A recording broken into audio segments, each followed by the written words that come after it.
Welcome to Democracy Now!, democracynow.org, the War and Peace Report. I'm Amy Goodman. Israeli Prime Minister Benjamin Netanyahu says he's expanded his goals for the war on Gaza to include the return of Israelis displaced by fighting near the border with Lebanon.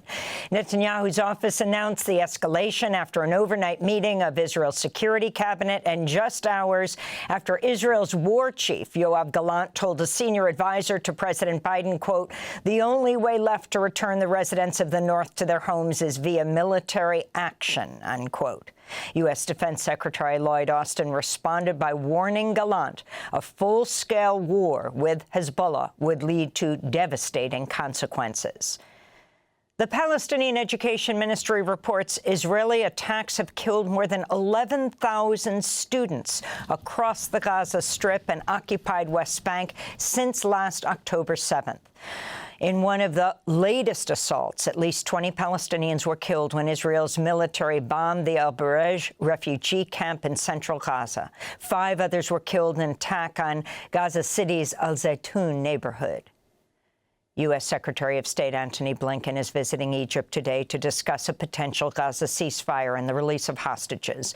Blinken's visit comes as top experts at the UN have strongly condemned the United States and other Western nations for supporting Israel's devastating assault on Gaza. Francesca Albanese, the UN Special Rapporteur on the occupied Palestinian territory, spoke Monday.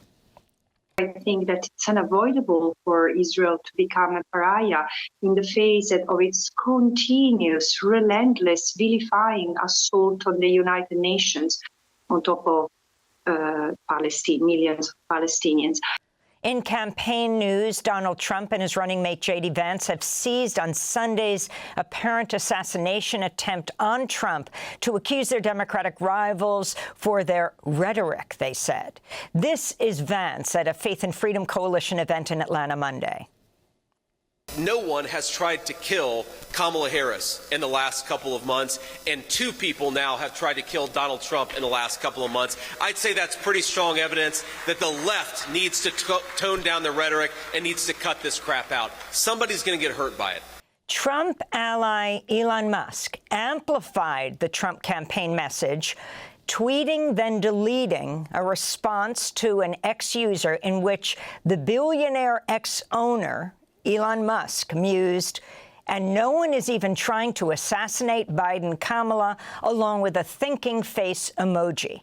The Secret Service said afterwards it's aware of the post and reiterated it investigates all such threats. Meanwhile, Democratic lawmaker Jamie Raskin, who led the House Select Committee investigating the January 6th Capitol insurrection, told The Washington Post Kamala Harris and Tim Walz, quote, "do not talk about bloodbaths, American carnage, overturning the rule of law or the Constitution, or imprisoning and exacting revenge against their opponents," said Raskin. He added, quote, "only one candidate in this race has been impeached in a bipartisan vote for inciting a violent insurrection against our government," unquote. On Monday, 58-year-old Ryan Ralph, the suspect in Sunday's apparent assassination attempt at Donald Trump's Florida golf course, appeared in federal court. Prosecutors say Ralph spent nearly 12 hours lying in wait with a rifle for Trump before a Secret Service agent fired on him, scuttling his plans to shoot at Trump. This is U.S. Attorney for the Southern District of Florida, Markenzie Lapointe.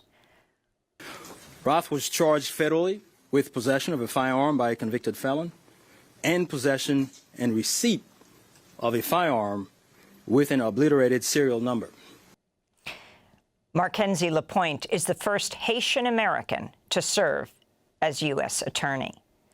In Ohio, Republican Governor Mike DeWine announced he's deploying state troopers and conducting daily bomb sweeps in Springfield schools after racist and inflammatory comments by Trump, Vance, and other Republican officials against Springfield's Haitian community led to 33 separate bomb threats. During a recent CNN interview about the lies he's helping spread about the Haitian community, J.D. Vance said he's willing to, quote, create stories.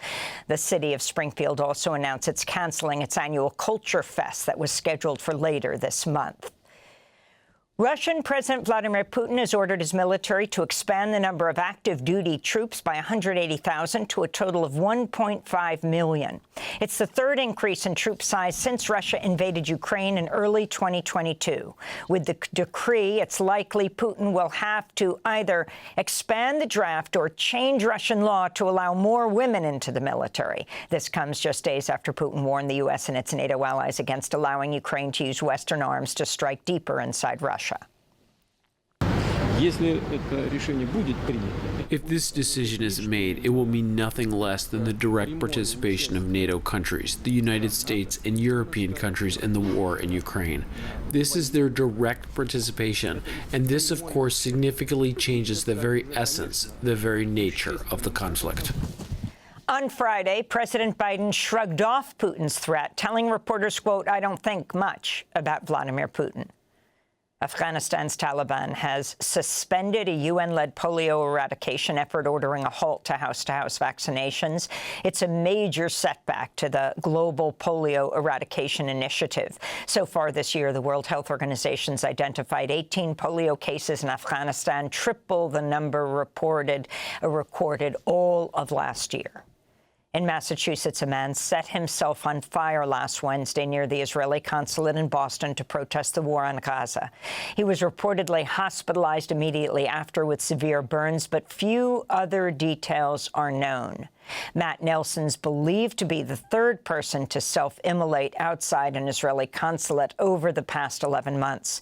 Video has circulated online purportedly of Nelson speaking ahead of his self-immolation. My name is Matt Nelson, and I'm about to engage in an extreme act of protest. We are all culpable in the ongoing genocide in Gaza. We call ourselves the greatest nation in history, yet we spend more on weapons of war than we do on educating our children, helping the homeless, ensuring all Americans have equal rights, and protecting the environment combined. We are slaves to capitalism and the military-industrial complex. Most of us are too apathetic to care. The protest I'm about to engage in is a call to our government to stop supplying Israel with the money and weapons it uses to imprison and murder innocent Palestinians, to pressure Israel to end the genocide in Gaza, and to support the ICC indictment of Benjamin Netanyahu and other members of the Israeli government. Meanwhile, in Newton, Massachusetts, a U.S. veteran was charged with assaulting and shooting a man who was defending Palestinian rights to a group of pro-Israel protesters. Here in New York, the NYPD is facing public outrage after an officer shot 4 people following a suspected subway fare evasion. The police officer ended up sending the suspect, 2 bystanders, and another police officer to the hospital. The NYCLU said, quote, "This deeply disturbing incident shows why endlessly relying on more police in subways and harsh crackdowns for minor offenses won't bring true community safety," they said. And in Georgia, protesters interrupted Atlanta City Council meeting Monday to demand a public referendum on the massive 85-acre police training complex known as Cop City. Monday's protest came 1 year after the Vote to Stop Cop City coalition in Atlanta submitted more than 116,000 signatures calling for a ballot measure on the fate of Cop City, whose estimated budget has ballooned to $110 million. Atlanta officials, led by Mayor Andre Dickens, have so far committed $67 million in public funds to the project while racking up outside legal fees in a bid to keep a referendum off the November ballot. On Monday, protesters released thousands of ping-pong balls into the Atlanta City Council chambers and unfurled a banner reading, "Andre Dickens, you dropped the ball on democracy." This is Pastor Kiana Jones-Moore speaking during a public comment ahead of the protest. If you're so confident in what you have to offer, then give people a choice. Andre Dickens constantly says that this project has overwhelming support. Well, all right then, Andre, why are you working so hard to keep people from voting? Because 116,000 people, whether they want Cop City or not, believe that people should be able to vote on the issue. And those are some of the headlines. This is Democracy Now!, democracynow.org, The War and Peace Report. I'm Amy Goodman.